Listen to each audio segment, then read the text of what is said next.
नमस्कार भाई शिक्षकों, कैसे हैं आप सब। स्वागत है आपका एक बार फिर आपके अपने YouTube channel Shri Shyam classes में।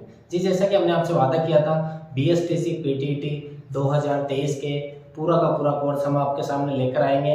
उसी कड़ी को आगे बढ़ाते हुए आज हम बात करने वाले हैं टीचिंग मेथड के टॉपिक व्यावसायिक प्रतिबद्धता की point two point notes making पद्धति में मैं आपको पढ़ाने वाला हूं। आप मेरे साथ साथ नोट्स बना सकते हैं। उसके साथ साथ जहां मैं अंडरलाइन करूंगा, जहां इनके अर्थ बताने वाला हूं, क्योंकि पूरा का पूरा खेल टीचिंग मेथड में किसका है, अर्थ समझने का है। अगर आपको हर एक शब्द का अर्थ समझ में आ गया तो कोई माइकल लाल आपको 150 में से 140 प्लस लाने से नहीं रोक सकता।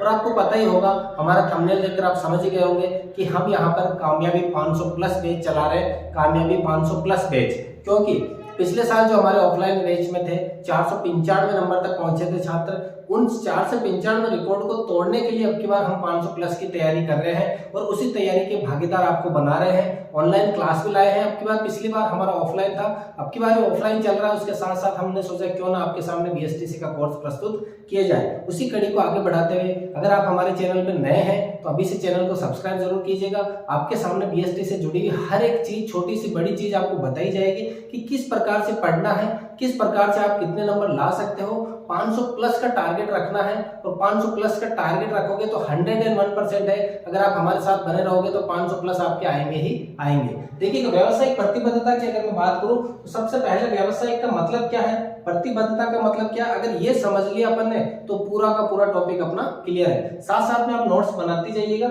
व्यवसाय का मतलब है व्यावसायिक, जो भी व्यवसाय कर रहे हो उसके प्रति, व्यवसाय के प्रति। प्रतिबद्धता का मतलब है समर्पण, प्रतिबद्धता का मतलब है समर्पण। अगर आज आप BSTC की तैयारी कर रहे हो, PTET की तैयारी कर रहे हो, तो आपका समर्पण कितना है उसके प्रति, क्या उसको लेकर के आप सीरियस हो या नहीं हो। अगर सीरियस हो, उस सीरियसनेस को आप किताबों के अंदर झोंक रहे हो, दिन रात मेहनत कर रहे हो, तो वो व्यवसाय के प्रति प्रतिबद्धता है। वो व्यवसाय के प्रति क्या है, प्रतिबद्धता है। जैसे कि मुझे पता है कि शाम को डेली 6 बजे मुझे व्यवसायिक प्रतिबद्धता टीचिंग मेथड का एक टॉपिक डालना ही है। तो अगर मैं वहां पे अगर मैं चूक कर रहा हूं, एक दिन छोड़ रहा हूं, तो वो क्या है, मेरी व्यवसाय के प्रति प्रतिबद्धता नहीं है। और डेली के डेली टाइम टू टाइम में मेरा वीडियो लेकर आ रहा हूं, तो वो क्या है, व्यवसाय के प्रति प्रतिबद्धता यानी समर्पण है। और मेरा समर्पण है, उस समर्पण को प्रोत्साहित कब मिलेगा, जब आप हमारे वीडियो को लाइक करेंगे और चैनल को सब्सक्राइब जरूर करेंगे। तो ये हो गया व्यवसाय का मतलब, व्यवसाय के प्रति प्रतिबद्धता का मतलब हो गया समर्पण। हमारे व्यवसाय के प्रति समर्पण को ही क्या कहेंगे, व्यवसाय की प्रतिबद्धता कहेंगे। अब बात करते हैं व्यवसाय के प्रति निष्ठा या समर्पण। व्यवसाय के प्रति क्या होगा, निष्ठा या समर्पण को ही व्यवसायिक प्रतिबद्धता कहते हैं। जो भी व्यवसाय अपन कर रहे हैं उसके प्रति हमारी निष्ठा कितनी है, उसके प्रति हम उत्तरदायी कितने हैं, उसके प्रति हमारा समर्पण कितना है। मान के चलो आपने खेती का कार्य शुरू करा है, लेकिन आप टाइम टू टाइम खेत में नहीं जा रहे हो, टाइम टू टाइम दवाई नहीं दे रहे हो फसलों को, फसलों की निराई गुड़ाई नहीं कर रहे हो, तो फसल कैसे होगी आप सोच सकते हो। और अगर गलती से हो भी गई और तो क्या करेंगे, जानवर खा जाएंगे उसको, अगर आपने देखभाल नहीं की तो, क्योंकि आपने वहां समर्पण नहीं दिखाया। तो पूरा का पूरा खेल किस पे है, समर्पण पे है। पूरा का पूरा खेल किस पर है, समर्पण पे है। कोई भी व्यवसाय ले लो, अगर अपन ने समर्पण नहीं दिखाया तो वो व्यवसाय फेल हो जाएगा। यहाँ शिक्षा से संबंधित है कि अगर आपको BSTC की कॉलेज चाहिए तो दिन रात मेहनत करनी होगी, उस कॉलेज के लिए आपको समर्पण करना होगा, दिन रात एक करनी होगी, तब जाके आपको क्या मिलेगी, BSTC PTET की कॉलेज मिलेगी। तो ये हो गया व्यवसाय के प्रति निष्ठा या समर्पण को ही व्यवसायिक प्रतिबद्धता कहते हैं। अब देखिएगा, किसी भी व्यवसाय में, देखो व्यवसाय जरूरी नहीं शिक्षा का हो, किसी भी व्यवसाय में हमें सकारात्मक सोच रखते हुए, पॉजिटिव सोच रखते हुए क्या करनी है, सकारात्मक सोच रखनी है। कोई भी व्यवसाय ले लो, चाहे मान लो आप चाय का ठेला भी लगा रहे हो, तो आपकी सोच पॉजिटिव होनी चाहिए कि मुझे इस चाय के ठेले से इतनी बढ़िया चाय बनानी है कि मेरी जैसी चाय इस इलाके में कोई नहीं बना सके। अगर आप पढ़ा रहे हो तो आपको पॉजिटिव माइंड रखना है कि जो मैं पढ़ा रहा हूं 101% के सवाल आएगा ही आएगा। और अगर नहीं आता है तो आपको उसके लिए अपने जिम्मेदार रहना चाहिए। मतलब कुछ भी कर रहे हो तो सकारात्मक सोच रखनी चाहिए, हमेशा पॉजिटिव एनर्जी रखनी चाहिए माइंड के अंदर। अगर आप पॉजिटिव एनर्जी रखोगे तो छात्र 100% है कि पॉजिटिव जवाब देंगे और पॉजिटिव रिजल्ट देंगे। अगर आपके अंदर ही नेगेटिव एनर्जी है, नकारात्मक सोच रख रहे हो, तो फिर आपके स्टूडेंट कहाँ से आपको रिजल्ट पॉजिटिव दे देंगे। कहने का मतलब किसी भी व्यवसाय में सकारात्मक सोच रखते हुए उसमें निष्ठा एवं उत्तरदायित्व को ही व्यवसायिक प्रतिबद्धता कहते हैं। अगर आप कोई भी काम कर रहे हो उसमें अगर आपकी सकारात्मक सोच है और उसके प्रति आपकी निष्ठा है, उस काम के लिए आप उत्तरदायी हो यानी अपने आप में जवाबदेही हो, तो वही क्या कहलाएगी, व्यावसायिक प्रतिबद्धता कहलाती है। सबसे मेन है कोई भी कार्य करो उसके लिए आपके अंदर सकारात्मक सोच होनी चाहिए, उसके प्रति आपका पूरा का पूरा समर्पण होना चाहिए, वही क्या है, व्यावसायिक प्रतिबद्धता है। देखिए इस व्यावसायिक प्रतिबद्धता पे अपन जोर क्यों दे रहे हैं, क्योंकि जो सवाल बनेंगे ना वो व्यावसायिक प्रतिबद्धता का अर्थ समझ में आ गया तो पूरे के पूरे अपन सवाल आंख बंद करके कर सकते हैं, इतना मेरे को कॉन्फिडेंस है खुद पे और आप पे, अगर आपने ये क्लास पूरी देख ली तो। देखिएगा अगला है शिक्षण के प्रमुख कार्य। शिक्षण के प्रमुख कार्य जो अपन पढ़ा रहे छात्रों को, उसके प्रमुख कार्य कौन कौन से हो सकते हैं। सबसे पहला कार्य है छात्र के हित के लिए होना चाहिए। जो भी मैं आज आपको पढ़ा रहा हूं वो आपके हित के लिए होना चाहिए। आपके हित के होने के बाद में आपके विद्यालय के हित के लिए होना चाहिए। विद्यालय के हित के लिए होने के बाद में आपके समाज के हित के लिए होना चाहिए, और अगर समाज के हित के लिए भी हो गया तो फिर अपने राष्ट्र के हित के लिए होना चाहिए। यही क्या है, शिक्षण के प्रमुख कार्य है। यानी शुरू कहां से करना है, छात्र से करना है। छात्र हित होना चाहिए, फिर विद्यालय के हित के लिए होना चाहिए, फिर समाज के हित के लिए होना चाहिए, फिर लास्ट में राष्ट्र के हित के लिए होना चाहिए। यानी छात्र हित होने के बाद में विद्यालय हित होना चाहिए, विद्यालय हित के बाद में समाज का हित होना चाहिए, समाज के हित के बाद में राष्ट्र का हित होना चाहिए। अगर राष्ट्र का हित होगा तो अपने आप छात्र का होगा, विद्यालय का होगा और समाज का हित भी जरूर होगा। तो यह है शिक्षण के प्रमुख कार्य। अब है व्यावसायिक प्रतिबद्धता में सफलता कैसे प्राप्त कर सकते हैं। कोई भी व्यवसाय अपन खोला उसके प्रति समर्पण अपना कब हो सकता है। अगर ये पॉइंट आपने अपने जहन में उतार लिए तो एक भी सवाल आपका गलत नहीं होगा। शिक्षण कार्य में रुचि होनी चाहिए। सबसे पहला तो अपना क्या है, शिक्षण कार्य में क्या होनी चाहिए, आपकी रुचि होनी चाहिए। कोई भी कार्य आप कर रहे हो, कुछ भी पढ़ा रहे हो, आप जो टॉपिक पढ़ा रहे हो उसमें आपको खुद को दिलचस्पी लेनी होगी कि किस तरीके से मैं छात्र को पढ़ाऊं कि छात्र एकदम बढ़िया तरीके से पढ़ाए। क्योंकि जैसे मैंने देखा यूट्यूब पे क्लास दे रखी है आपकी, बड़ी बड़ी समझा रहे हैं, ये कर रहे हैं, लेकिन नोट्स मेकिंग पद्धति पे कुछ भी नहीं था। तो मैंने आपको नोट्स मेकिंग पद्धति पे लिया है कि आप अपने नोट्स स्वयं बना सकते हो। देखिएगा शिक्षण कार्यों में रुचि होनी चाहिए टीचर की। जो टीचर पढ़ा रहा है उसको खुद को भी रुचि होनी चाहिए, जिज्ञासु प्रवृत्ति का होना चाहिए। टीचर जो भी पढ़ा रहा है उसके प्रति वो जिज्ञासु होना चाहिए कि उसको नई नई चीजें का ज्ञान होना चाहिए। समाज में क्या हो रहा है, कहाँ पे क्या हो रहा है, जिज्ञासा यानी अंदर से अंदर होनी चाहिए, नई नई चीजों की खोज करने वाला होना चाहिए। मानसिक रूप से परिपक्व होना चाहिए, उसके मेंटली वो क्या होना चाहिए, स्ट्रांग होना चाहिए। फैमिली का प्रेशर, समाज का प्रेशर, उसकी पारिवारिक स्थिति में कैसी है, आर्थिक स्थिति, कुछ भी आड़ी नहीं आनी चाहिए। जब टीचर क्लास में खड़ा हो जाता है तो सिर्फ और सिर्फ उसको छात्र का फ्यूचर दिखना चाहिए, बाकी किसी से उसको कोई मतलब नहीं रखना चाहिए। सिर्फ और सिर्फ उसको क्या दिखना चाहिए, छात्र का फ्यूचर। जिस प्रकार से अर्जुन को मछली की आंख दिखती है, उसी प्रकार से जब टीचर खड़ा होता है क्लास में तो उसको क्या दिखना चाहिए, छात्र का फ्यूचर, छात्र का ब्राइट फ्यूचर, कि मैं किस तरीके से पढ़ाऊं कि ये जो छात्र है इसमें से हर एक छात्र सफल हो जाए और सफल होने के बाद में उनका फ्यूचर क्या हो, ब्राइट हो। तो मतलब मेंटली क्या होना चाहिए, परिपक्व होना चाहिए। उसके बाद में संप्रेषण कला अच्छी होनी चाहिए। उसको बोलने का, संप्रेषण का मतलब होता है विचारों का आदान प्रदान करना या बोलने की कला। आज मैं आपके सामने इस तरीके से नहीं बोल पा रहा हूं तो आप क्या करोगे, दूसरा वीडियो देखने लग जाओगे, दूसरी जगह चले जाओगे। लेकिन अगर मेरी बोलने की कला है तो आप जरूर रुक के इस चैनल पे जाओगे, चाहे आप 10 सेकंड रुको, 20 सेकंड रुको, 1 मिनट रुको, लेकिन रुक के जरूर जाओगे। तो यह है कि संप्रेषण कला।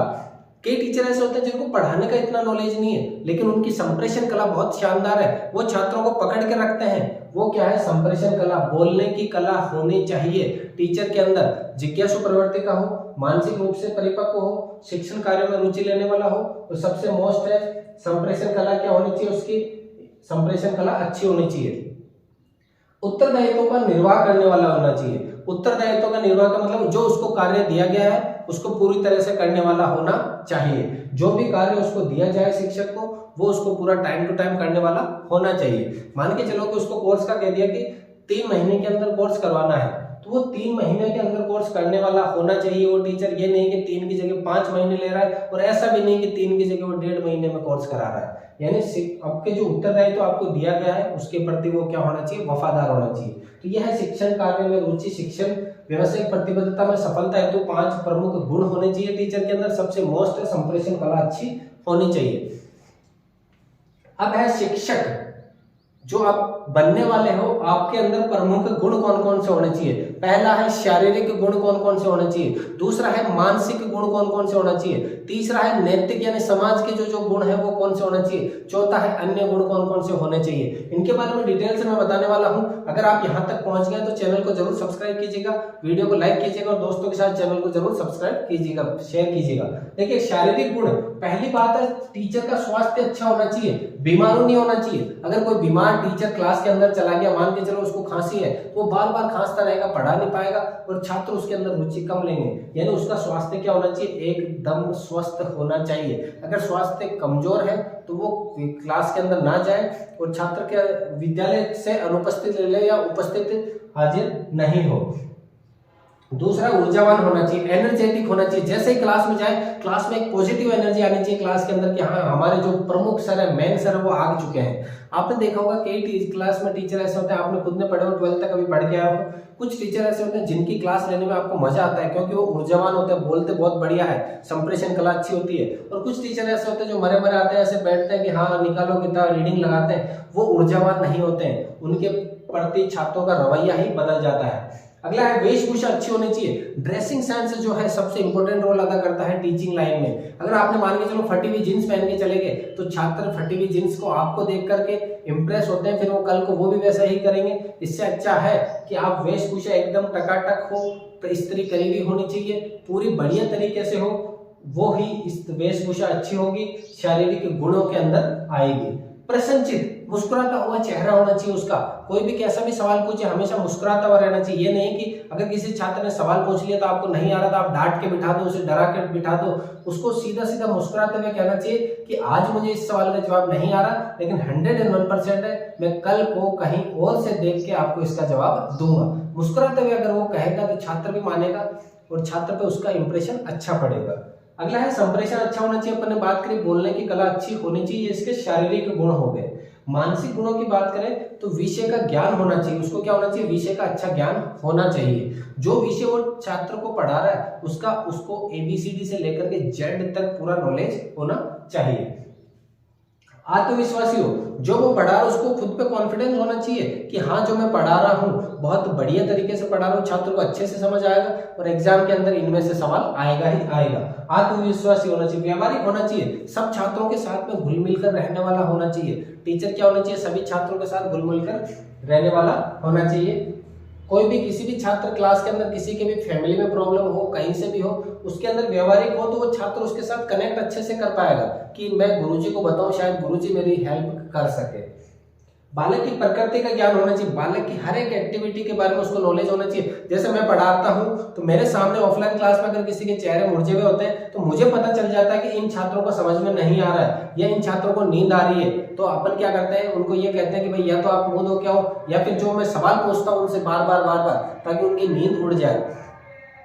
तो ये भी क्या है, बालक की प्रकृति का उनको क्या होना चाहिए, बालक की प्रकृति का संपूर्ण ज्ञान उनको होना चाहिए। और समाज के अंदर क्या होना चाहिए, संस्कृति का ज्ञान हो, समाज के अंदर वहां पे कौन सा कार्यक्रम हो रहा है उसके बारे में उसका पूरा नॉलेज होना चाहिए। जो भी नॉलेज है उनको सभी को नॉलेज को पूरा छात्रों के सामने प्रस्तुत करना चाहिए कि अगर मान के चलो होली हो रही है, होली मनाई जाती है तो क्यों मनाई जाती है, क्या कारण है, उनको छात्रों के सामने पूरा प्रस्तुत करना चाहिए।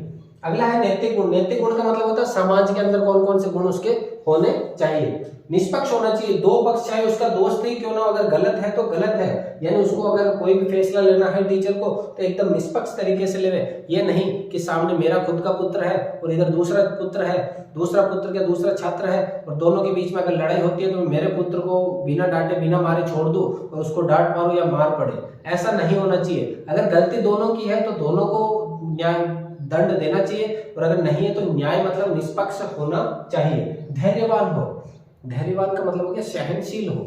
अगर किसी ने कोई बात गलत कह दी तो ये नहीं कि जल्दी से गर्म हो जाए, उसको सेल्फ कॉन्फिडेंस होना चाहिए। उसको क्या होना चाहिए, अपने अंदर बातों को समाहित करने की शक्ति होनी चाहिए। मान लो किसी ने कोई बात कही तो उसको उस काम से निकलकर बाहर निकालनी होगी, क्योंकि अगर ज्यादा वो अंदर रखेगा तो टीचर फट सकता है। कैसे, मुंह से फट सकता है, सामने वाले पे बौछार कर सकता है, शब्दों के बाण चला सकता है, उससे बचना चाहिए। दयालुता का गुण होना चाहिए, कोई भी कार्य करे उसके प्रति उसको क्या होना चाहिए, दयालु का गुण।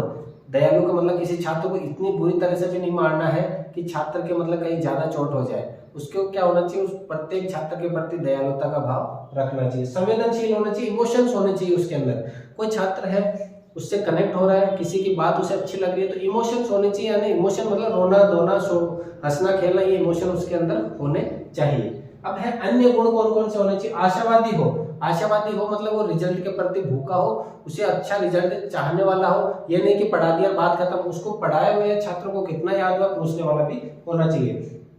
कुशल नेता हो, बोलने की कला अच्छी हो, छात्रों को बोलने में माहिर हो, काम अपना कैसे निकलवाना है उसके अंदर माहिर हो। मतलब नेता के जो गुण होते हैं ना, वो टीचर के अंदर भी होने चाहिए किसी न किसी हद तक। समाज सुधारक होना चाहिए, समाज को सुधारने वाला हो। समाज के अंदर जो कुरीतियां फैली हुई है, मांस मदिरा का सेवन जो है समाज में दिनों दिन बढ़ता जा रहा है, उसको दूर करने वाला हो, ऐसा होना चाहिए। जागरूक हो, अपने समाज के अंदर बाहर के अंदर क्या क्या प्रक्रिया हो रही है, क्या क्या चल रहा है, उसके प्रति क्या होना चाहिए, वो जागरूक होना चाहिए। जो भी उसके आसपास में घटनाएं हो रही है उन सभी के प्रति वो जागरूक होना चाहिए।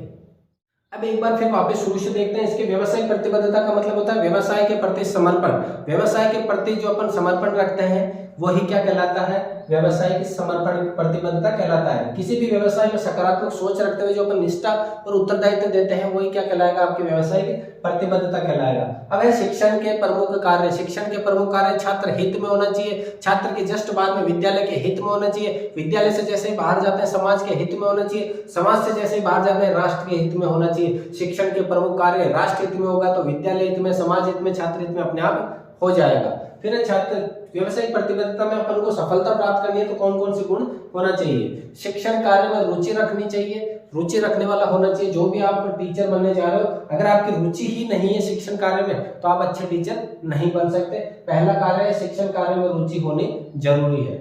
दूसरा जिज्ञासु प्रवृत्ति का होना चाहिए। जिज्ञासा, हर एक कुछ ना कुछ नया सीखने की जिज्ञासा होनी चाहिए। ये काम हुआ था ऐसा क्यों हुआ, वो हुआ था ऐसा क्यों हुआ, ये जो क्यों का जवाब है ये क्या कहलाती है, जिज्ञासा। मानसिक रूप से परिपक्व, मेंटली स्ट्रांग होना चाहिए। किसी ने कोई बात चुभती हुई कह दी, ये नहीं कि हाथों हाथ रिएक्शन करे, सोचे समझे विचार करे उसके बाद रिएक्शन करने वाला होना चाहिए। संप्रेषण कला अच्छी, बोलने की कला अच्छी होनी चाहिए। सामने वाले को इस तरह से बातों में या इस तरह से बर्ताव करे, अगला भी कहे वाह क्या मास्टर जी है। उत्तरदायित्व का निर्वाह, जो उसे कार्य दिया गया है उसके प्रति वो निर्वाह करने वाला होना चाहिए। मान लीजिए कोर्स के लिए कह दिया 3 महीने का कोर्स करवाना है, 3 महीने के अंदर अंदर, तो वो 3 महीने में कोर्स करे, ये नहीं कि उसको लंबा लेकर के चला जाए। फिर बात करते हैं शिक्षक के प्रमुख गुण 4 होने चाहिए। शारीरिक पूरा का पूरा गुण, मानसिक गुण, नैतिक यानी समाज का गुण और अन्य गुण होने चाहिए। शारीरिक गुण में अच्छा स्वास्थ्य होना चाहिए। सबसे प्रमुख कार्य टीचर का स्वास्थ्य क्या होना चाहिए, अच्छा। ऊर्जावान, एनर्जेटिक होना चाहिए टीचर। वेशभूषा अच्छी होनी चाहिए। मन प्रसन्नचित होना चाहिए, हमेशा मुस्कुराता हुआ होना चाहिए। संप्रेषण कला अच्छी होनी चाहिए। संप्रेषण क्या होना चाहिए, अच्छा बोलने करने में क्या होना चाहिए, अच्छा होना चाहिए। अब है मानसिक गुण, विषय का ज्ञान हो, जो विषय वो पढ़ा रहा है उसका ज्ञान होना चाहिए। आत्मविश्वासी, कॉन्फिडेंस होना चाहिए खुद के ऊपर। व्यवहारिक हो, व्यवहार के रूप में अच्छा व्यवहार करने वाला हो। बालक के बारे में, हर एक चीज के बारे में जानने वाला हो, कौन कैसा, कौन इंटेलिजेंट, कौन कमजोर है, सबके बारे में। समाज की संस्कृति का ज्ञान हो और उसी संस्कृति को छात्रों के सामने प्रस्तुत करने वाला होना चाहिए। नैतिक गुण मतलब समाज के अंदर निष्पक्ष तौर पे होना चाहिए, धैर्यवान होना चाहिए, दयालु होना चाहिए, संवेदनशील इमोशंस वाला भी होना चाहिए। अन्य गुण में आशावादी हो, कुशल नेता हो, समाज सुधारक हो, जागरूक हो। देखिए ये सबसे इंपॉर्टेंट अपने व्यावसायिक प्रतिबद्धता की बात करी है। अगर आपको हमारी क्लास पसंद आई है तो नोट्स आप ले सकते हैं, स्क्रीनशॉट ले सकते हैं। इसका स्क्रीनशॉट लेने के बाद में आप अपने नोट्स बना सकते हैं। नोट्स बनाने के बाद में आप जब भी सवाल करने बैठोगे तो 101% है, हर एक सवाल आपका 99% कह सकता हूं कि मैं, अगर ये आपको अच्छे से याद हो गया तो 99% आप सवाल 101% क्या करोगे, सही करोगे। इसी आशा के साथ में आज की क्लास को यहीं विराम देते हैं। मिलते हैं एक और क्लास में, धमाकेदार क्लास में। तब तक के लिए जय हिंद, वंदे मातरम।